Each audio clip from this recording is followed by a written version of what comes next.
Karibu sana kwenye YouTube channel yetu ya Wauzaji.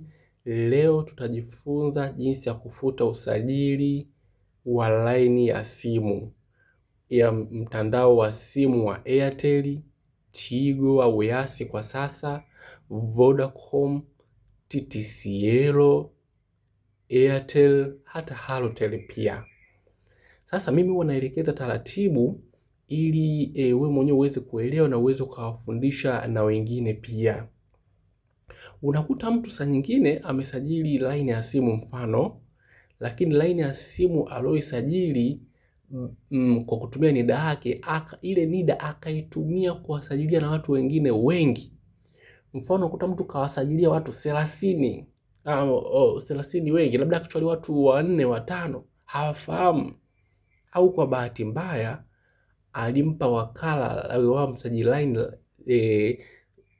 NIDA yake, yule msajili line akafanya ujanja wa kusajili namba zaidi ya 5, labda mfano akasajili watu tofauti tofauti. Baada ya kusajili wale watu, kwa watu unakuta wanatumia line ambayo haijasajiliwa kwa NIDA yao.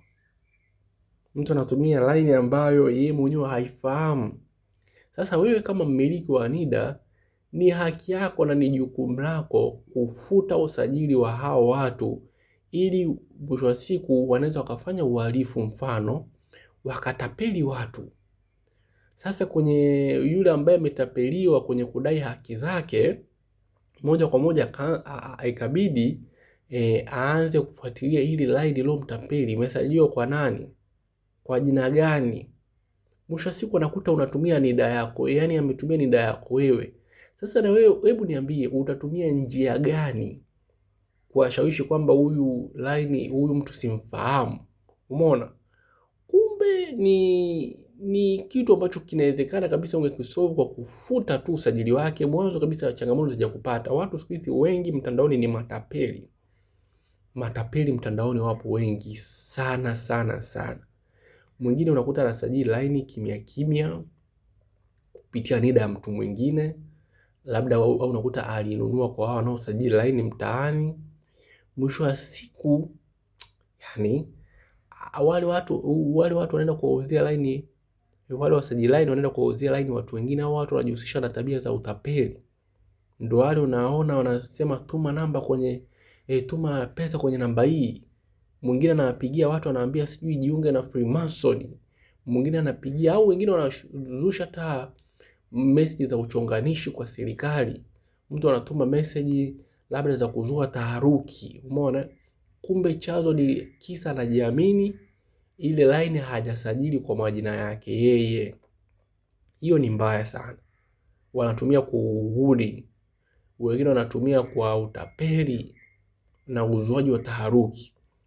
Sasa ili kufuta namba yako yaani huyo mtu kufuta usajili, yaani wewe binafsi mmiliki wa NIDA, hebu jitahidi hata mara moja kwa mwaka, nenda kwa wakala wa simu, mfano wanaosajili line za simu, hata kwenye miavuli au agenti wale wanaopita na magari, au shop kabisa, iwe shop iwe Airtel shop, Yasi shop au store, Mix by Yasi au Tigo imeandikwa, au kuti imeandikwa Vodacom shop au Halo shop au TTCL shop. Nenda pale waambie, mimi nataka nione watu wote waliosajiliwa kupitia NIDA yangu. Basi ukiwapa pale, watakuonesha vizuri taratibu, utawaona watu wote waliosajiliwa na NIDA yako.